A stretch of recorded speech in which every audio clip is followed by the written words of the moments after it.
Esse episódio faz parte de uma série. Se você não ouviu os episódios anteriores, recomendo que ouça para uma melhor experiência de continuidade. Esse podcast é apresentado por b9.com.br.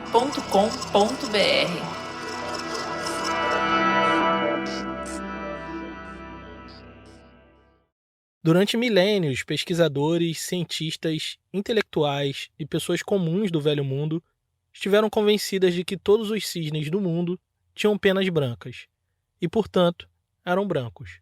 A partir da observação da vida natural, todos tinham a percepção unânime de que não tinha outro jeito de um cisne existir se não fossem com penas brancas. Até que um avistamento inesperado na Austrália pôs todas essas certezas abaixo. Foi lá que, pela primeira vez, foi visto um cisne negro.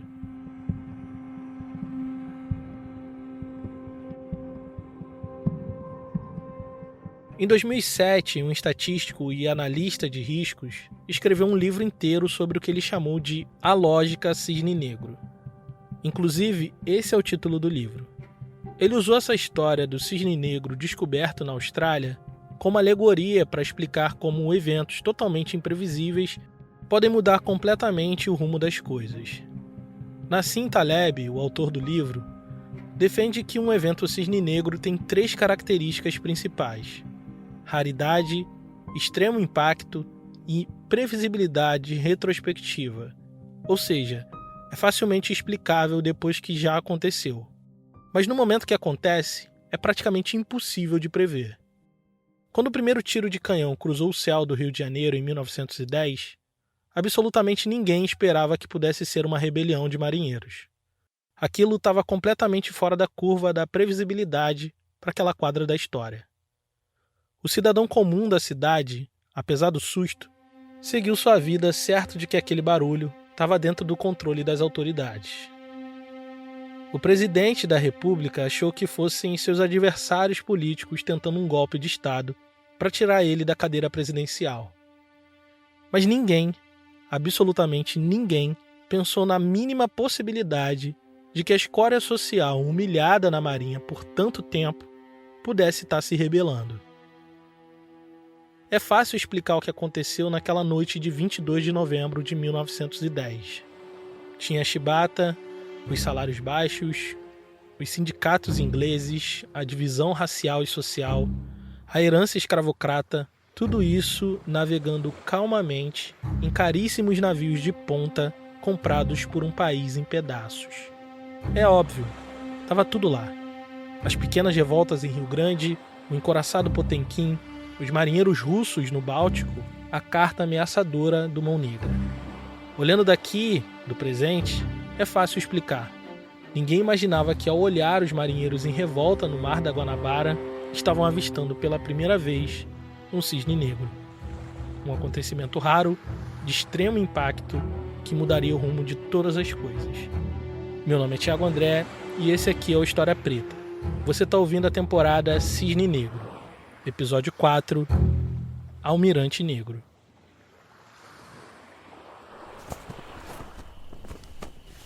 No mastro principal, o mais visível do encoraçado Minas Gerais, ainda tremulava a bandeira vermelha. Esse era o símbolo de que o navio estava em revolta contra os poderosos do Brasil. Além do Minas, ostentava a bandeira vermelha os encoraçados São Paulo, Deodoro e Floriano, os cruzadores Bahia, 1º de Março e o navio escola Benjamin Constant. A ideia era que todos os navios da esquadra estivessem sublevados, mas nem tudo saiu como esperado, e boa parte dos navios ainda estava sob a posse da Marinha de Guerra. Apesar de estarem com os melhores navios, os marinheiros precisavam agir com cuidado. O Rio de Janeiro amanheceu à mercê de um simples marinheiro negro chamado João Cândido. As fortalezas, sob sua ameaça, permaneceram silenciosas como um cemitério. Do passadiço, que os civis costumam chamar de ponte de comando, João Cândido observava a capital federal, rendida aos pés daqueles que tanto humilharam. Talvez tenha lembrado de todas as vezes que tentaram falar, mas foram solenemente ignorados. Agora, no Palácio do Catete, as autoridades ansiavam saber exatamente o que queriam os marinheiros para acabar o quanto antes com aquela agonia. Do compartimento mais alto do maior e melhor navio da esquadra, João Cândido se fazia ouvir, não mais com vozes abafadas, mas com canhões barulhentos que cuspiam aço. Antes do deputado José Carlos de Carvalho trazer a carta escrita por Mão Negra, no Palácio do Catete, o presidente reuniu seus ministros para estudar a melhor forma de lidar com a situação. De madrugada, eles tinham recebido um radiograma dos marinheiros que exigia o fim da chibata e faziam outras reivindicações trabalhistas. Além do presidente, estavam reunidos na sala o ministro da Guerra, da Fazenda, das Relações Exteriores, da Justiça e da Marinha. Homens brancos, velhos, teoricamente as mentes mais preparadas da nação. Sujeitos frutos das melhores universidades, escolhidos a dedo para governar um país de proporções continentais. Todos eles estavam ali, juntos, para pensar numa saída para o impasse imposto a eles por simples marinheiros negros. Entre quitutes e cafezinhos, saíram daquela sala 3 resoluções iniciais para resolver o problema dos marinheiros.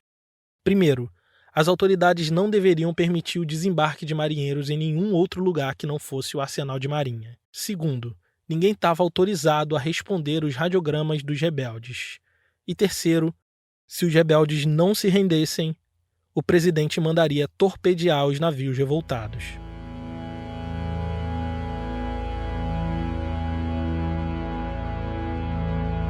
Esses itens foram distribuídos em forma de nota à imprensa e rapidamente correu à cidade.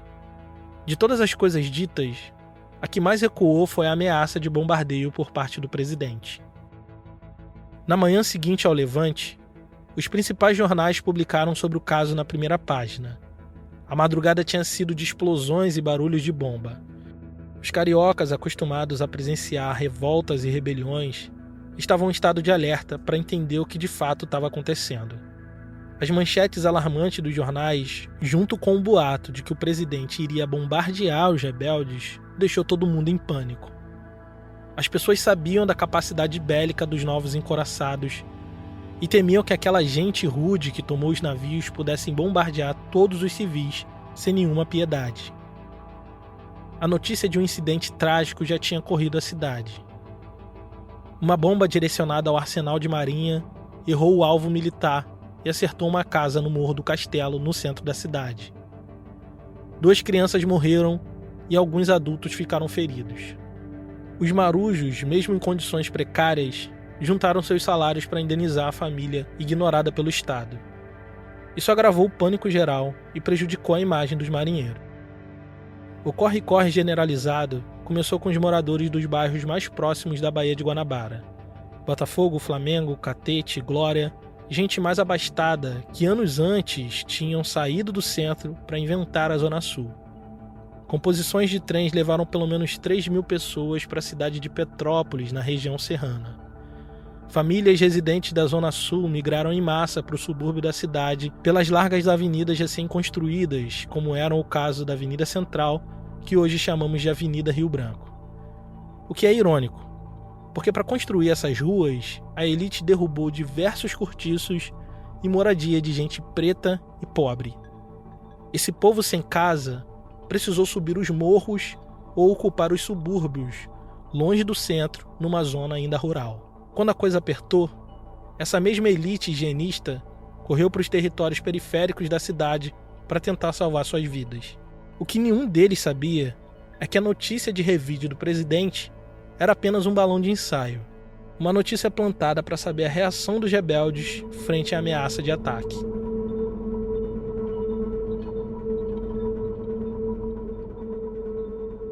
No mar, a notícia de que o governo queria resistir com armas foi um balde de água fria em João Cândido e em seus companheiros. Porque eles não queriam a guerra, eles queriam ter suas demandas atendidas e achavam que por meio das armas e da tomada dos navios alcançaria isso em poucos dias. Imediatamente mandaram um radiograma para tranquilizar a população e abrir um canal de diálogo com as autoridades. Ao povo brasileiro, os marinheiros pedem que olhem a sua causa com simpatia que merece, pois nunca foi intuito tentar contra as vidas da população laboriosa do Rio de Janeiro, Só em última emergência, quando atacados ou de todos perdidos, os marinheiros agirão em sua defesa. Esperam, entretanto, que o governo da República se resolva a agir com humanidade e justiça. Os marinheiros da Armada Brasileira. Eles deixavam claro que não queriam conflitos, mas reagiriam se fossem atacados. João Cândido queria paz, mas se preparou para a guerra.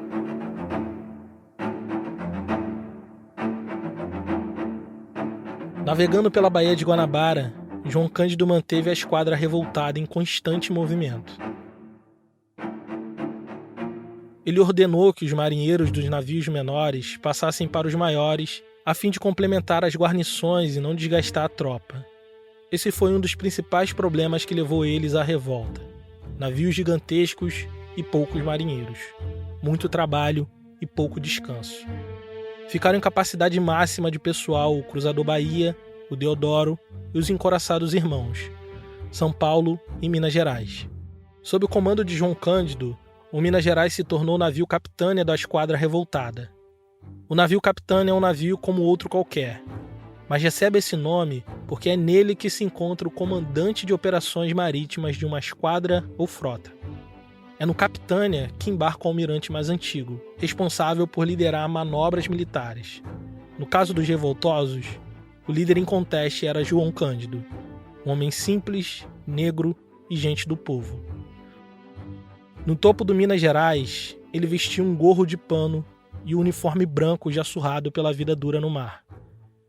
Além da vasta experiência, o que diferenciava ele dos demais marinheiros era um adorno peculiar que ele trazia no pescoço, um lenço vermelho. Era esse o principal distintivo daquele que seria chamado pela imprensa de Almirante Negro. Como um leão enjaulado prestes a atacar, a esquadra de João Cândido se pôs em movimento. Quem presenciou a evolução marítima dos navios sob seu comando ficou impressionada com a destreza dos marinheiros na condução daquelas máquinas de guerra.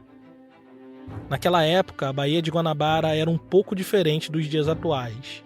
Não existia aterro do Flamengo. Então, as águas ficavam bem próximas do Palácio do Catete, sede do governo, sendo possível acompanhar de lá as manobras náuticas bem de perto. Ali onde hoje é o aterramento que abriga o aeroporto Santos Dumont, tinha uma passagem de águas que separava o continente da ilha de Villegagnon, sede da Escola Naval. Nesse espaço estreito, João Cândido passou com maestria, navegando com as 20 toneladas do Minas Gerais. Essa clara demonstração de força e habilidade suscitou sentimentos conflitantes em quem assistia. Nunca antes a população do Rio de Janeiro tinha visto os navios da Marinha navegando daquele jeito. E não sou eu que estou falando.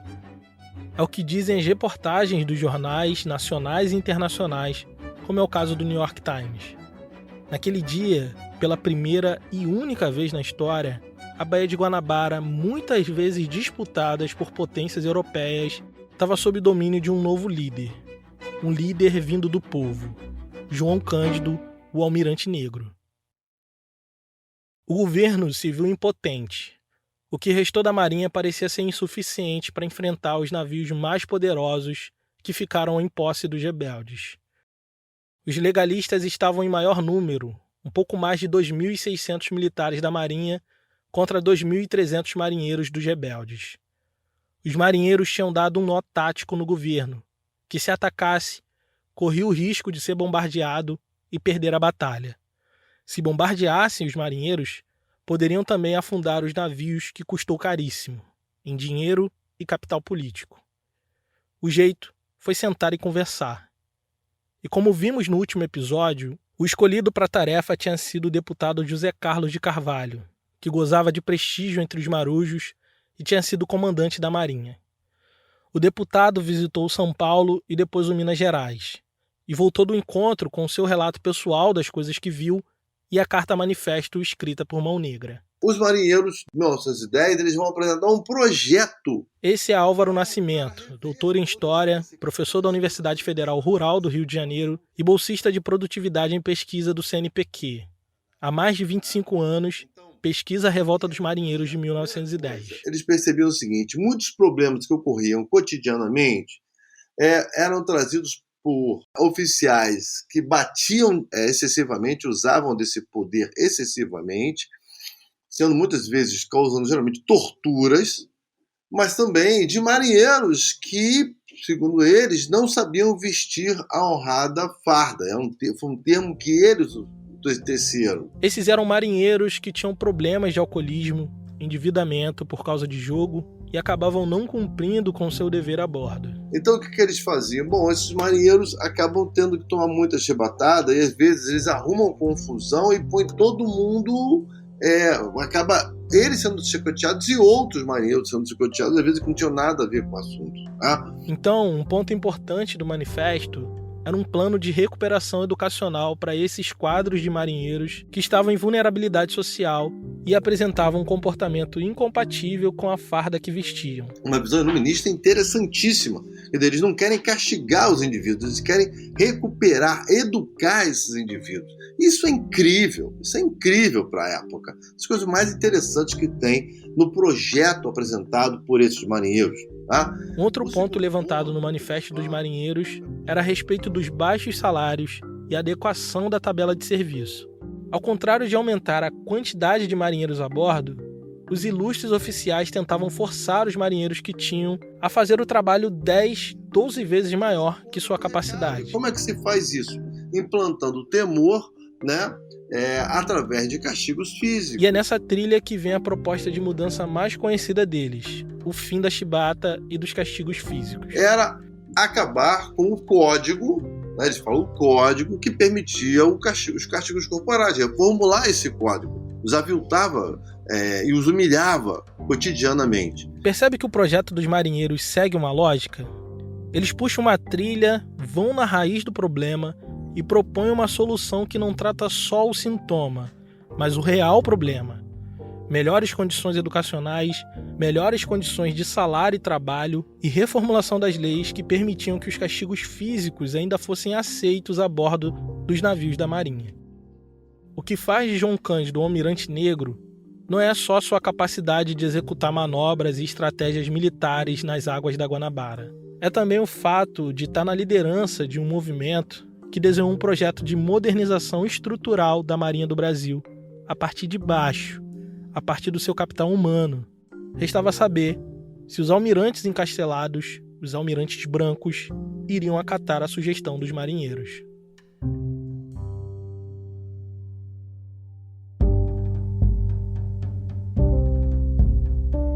Esse material que você está ouvindo não conta com grande equipe ou financiamento externo. Para que cada episódio do História Preta possa ir ao ar, são necessários pelo menos 56 horas de produção. Pesquisa, leitura, escrita, entrevista, checagem de fatos, edição e montagem. E por enquanto, tudo isso é feito apenas por mim. Isso só é possível graças à nossa comunidade, que através do Apoia-se tem me dado o suporte necessário para produzir um conteúdo lento, cuidadoso, profundo e 100% gratuito. Com uma assinatura de R$10 você financia esse projeto e em troca recebe uma newsletter com tudo que li, ouvi e assisti para produzir esse episódio. Além disso, você recebe acesso ao grupo secreto de apoiadores e descontos exclusivos na nossa loja. Acesse apoia.se/História Preta e nos ajude a continuar resgatando memórias esquecidas de nossa história. apoia.se/História Preta. Se você preferir um apoio pontual, nós também temos uma chave Pix, historiapreta@gmail.com.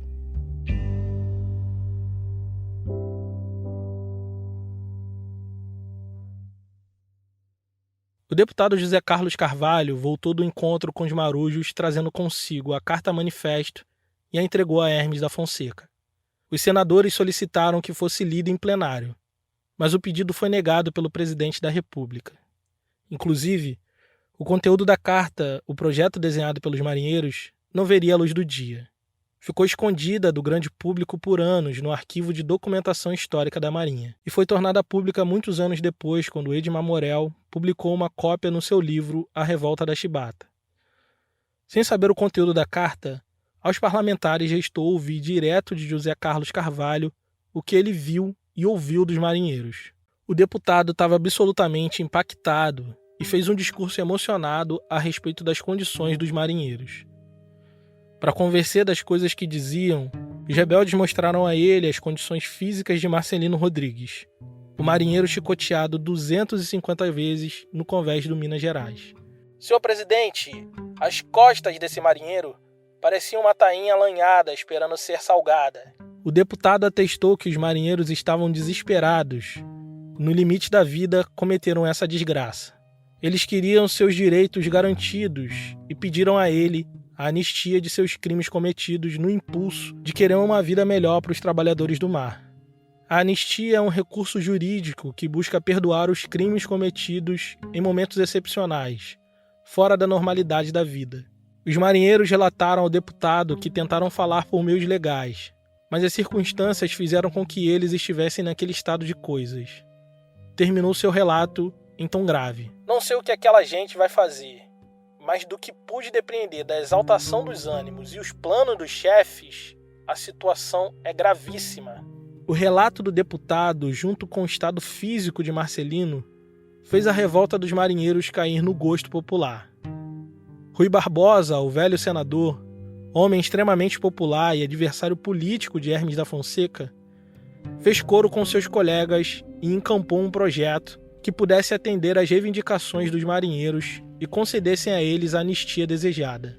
No fim daquele dia, os parlamentares entraram numa longa discussão para decidir se deviam ou não anistiar os marinheiros. Ao que tudo indica, o papel de José Carlos Carvalho estava terminado. A questão dos castigos físicos e as condições de trabalho dos marinheiros viraram matéria de jornal e ocupou com protagonismo o assunto das ruas. Alguns achavam a revolta dos marinheiros justificada, outros achavam a atitude extrema, mas praticamente todos concordavam que era inaceitável que militares da Marinha estivessem sendo torturados em plena república. Na Câmara dos Deputados, o senhor Corrêa de Freitas gritou: "Dentro dos nossos quartéis, dos nossos encouraçados, passam-se cenas que o decoro manda calar. Coisas que, se fossem divulgadas, cobriria de vergonha uma nação que se diz civilizada. E isso com o assentimento dos comandantes, dos almirantes e dos ministros."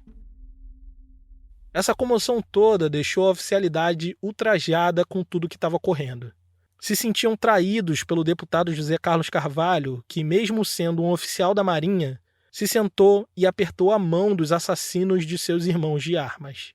Foi chamado de moleque por um almirante que não gostou da sua atitude favorável aos rebeldes. O governo de Hermes da Fonseca não tinha força para acabar com a revolta, e nem apoio popular para combater os rebeldes no mar. Restava ao presidente estudar quais reivindicações dos marinheiros iria atender sem que parecesse um fraco perante o povo.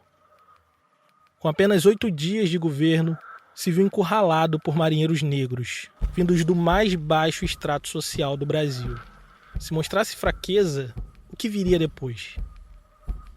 A decisão de Hermes da Fonseca de não oferecer combate aos amotinados desagradou profundamente os oficiais da Marinha, que prepararam um ataque surpresa à esquadra de João Cândido. Eles queriam vingança. Nem todos os navios aderiram à revolta. A flotilha de contratorpedeiros permanecia fiel ao presidente e aos oficiais. Então, alguns comandantes se juntaram e levaram um plano de contra-ataque ao ministro da Marinha, que prontamente concordou. Só tinha um problema. Partes componentes dos torpedos estavam na ilha de Mocanguê, e seria impossível sair de lá sem que João Cândido visse suas movimentações e reagisse. Nada acontecia na Baía de Guanabara sem que o almirante negro soubesse. Mas no fim de todos os dias, os 4 navios sob seu comando saíam pela barra para fora da baía a fim de descansar a tripulação e se proteger de possíveis ataques. O plano dos oficiais comandantes era simular uma rebelião nos contratorpedeiros, içando a bandeira vermelha para se aproximar dos gigantes São Paulo e Minas Gerais. A partir disso, executariam o ataque com toda a artilharia disponível. Aquela era uma missão suicida, e os oficiais sabiam disso. Mas eles acreditavam que tinha que mostrar ao povo brasileiro que eles não estavam rendidos. Quando caiu a noite, os encouraçados e cruzadores saíram barra fora. Os oficiais posicionariam seus navios atrás da Fortaleza da Barra e no Saco de São Francisco. Esperariam ali até o amanhecer, e quando os encouraçados estivessem entrando na Baía de Guanabara, dariam tiros de torpedo e, junto com as metralhadoras das fortalezas, causariam o máximo de dano nos navios revoltosos. Quem sabe pudessem até acertar no passadiço do Minas Gerais o negro que trazia no seu pescoço um lenço vermelho. Mal sabia eles que João Cândido estava 2 passos à frente dos oficiais. Assim que o plano foi posto em curso, o radiotelegrafista do navio Timbira mandou uma mensagem para João Cândido: "Tenha cuidado com a noite, os contratorpedeiros vão atacar." Depois a polícia foi descobrir que a revolta tinha ramificações em terra e nos outros navios da marinha. Avisando do possível ataque, João Cândido tomou algumas providências de guerra. Primeiro, mandou cobrir com massa um indicativo visual no casco do São Paulo e do Minas Gerais, a fim de que, olhando, não pudessem saber a diferença entre um e outro. Sabia que em situações como essa, sempre buscavam atingir o líder da esquadra. Então, adotou a prática de vez ou outra trocar de navio para que não soubesse exatamente onde ele estava. No meio da noite, fora da Baía de Guanabara, aguardou o ataque das forças legalistas. Segundo seu depoimento a Edmar Morel, ele não queria que essa situação tivesse chegado naquele ponto. E seria uma tragédia um combate naval entre brasileiros. Nos outros navios estavam também marinheiros que não conseguiram se rebelar, e não achava justo que morressem todos naquele estado de coisas.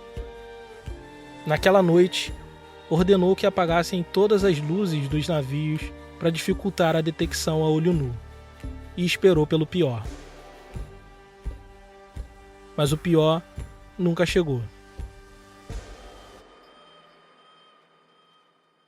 Marechal Hermes da Fonseca, presidente do Brasil, mandou abortar a missão dos oficiais legalistas. O governo tinha um plano melhor. No dia 24 de novembro, 2 dias depois do início da revolta, a Baía de Guanabara amanheceu serena como nunca. No parlamento, adversários políticos se uniram para dar uma solução a um problema que tinha se tornado nacional e ganhou repercussão internacional através do New York Times e do Manchester Guardian. Rui Barbosa, o senador que tinha disputado as eleições com Hermes da Fonseca, liderou os parlamentares de oposição que se uniram ao presidente para dar uma solução àquela situação. Juntos, eles iriam sancionar uma lei que acabava imediatamente com os castigos corporais, reformular o Código Penal da Marinha e, principalmente, anistiar todos os envolvidos, dando perdão pelos crimes de homicídio, insubordinação e revolta. Se fossem condenados, as penas iam de muitos anos de prisão à pena de morte. Os marinheiros também estavam encurralados. Entendiam a gravidade da situação e não poderiam ficar o resto dos dias intocados nos navios. A proposta de anistia era tentadora. Era a única maneira de saírem ilesos daquela situação. Então, eles decidiram depor as armas e aceitar o acordo sem um aumento salarial, sem a expulsão dos oficiais torturadores e nem a garantia de um plano educacional decente. O projeto completo proposto por eles foi desidratado pelos senadores e se resumiu ao fim da chibata e ao perdão pelos seus crimes. Mas mesmo assim, eles se sentiram vitoriosos. Pela primeira vez, a nação e o mundo sabiam o que se passava na Marinha do Brasil. Além de tudo, as pessoas se solidarizaram com eles e entendiam que a causa era justa. O caminho estava aberto para novas mudanças. Do Minas Gerais, por meio de telegrafia, chegou a mensagem de rendição endereçada ao presidente. Confiando em vossa justiça, esperamos com o coração transbordando de alegria a vossa resolução, pois os culpados da nossa rebelião são os maus oficiais de marinha, que nos fazem escravizados deles e não da bandeira que temos. Estaremos ao vosso lado, pois não se trata de política, e sim dos direitos dos miseráveis marinheiros. Estava acabada a revolta. João Cândido, com 30 anos de idade, era amado pelo povo carioca como um semideus. Seus feitos repercutiram internacionalmente nos jornais franceses, alemães e espanhóis. No jornal italiano Fanfula, declararam ser doloroso ver um país forte e altivo ter que se sujeitar a 700 ou 800 negros. 8 jornais compararam a revolta no Rio de Janeiro com a do encouraçado Potemkin na Rússia. Na verdade, todos estavam enganados. A revolta de marinheiros, liderada por João Cândido, foi muito maior. Na Rússia, envolveu apenas 500 homens. No Rio de Janeiro, foram mais de 2.000. Líder inconteste de uma gigantesca revolta popular, João Cândido, mesmo aceitando o acordo do governo, mandou uma mensagem ao deputado José Carlos de Carvalho pelo rádio do Minas Gerais. Comandante José Carlos, entraremos amanhã ao meio-dia. Agradecemos aos seus bons serviços em favor da nossa causa. Se houver qualquer falsidade, o senhor sofrerá as consequências. Estamos dispostos a vender caro nossas vidas, os revoltosos. No dia seguinte, às 13 horas, um minúsculo vulto do Minas Gerais apareceu no horizonte. Assim como sua chegada no Brasil, meses antes, todos os olhos da Guanabara estavam postos nele. No seu mastro principal tremulava a bandeira vermelha, símbolo da revolta. Enfileirados, os 4 navios revoltosos se aproximaram da cidade e, ao sinal do Minas, prestaram homenagem aos mortos em combate, fazendo hastear a bandeira nacional a meio mastro. João Cândido fez uma breve oração enquanto a corneta executava o toque de silêncio. Terminada a cerimônia pelos mortos, a bandeira vermelha finalmente foi arriada. Do arsenal de marinha, próximo a onde hoje fica o Museu do Amanhã, saiu uma lancha em direção ao Minas Gerais, que estava afundeado próximo à Ilha Fiscal. A bordo estava o seu novo comandante, o capitão de mar e guerra José Pereira Leite. No convés, João Cândido mandou formar todos os marinheiros e conduziu a cerimônia de recepção ao comandante. No arsenal, dezenas de binóculos acompanhavam a cena sob forte tensão. Vestindo um uniforme azul ferrete, o novo comandante passou a inspeção no navio e encontrou tudo na mais perfeita ordem. Em voz alta, João Cândido leu o decreto de anistia publicado no Diário Oficial.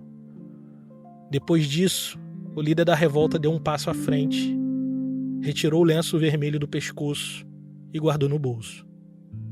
Eles não precisavam mais de um almirante negro. A revolta dos marinheiros estava finalmente terminada. O que eles não sabiam é que seriam todos traídos, um por um. O Brasil iria se vingar.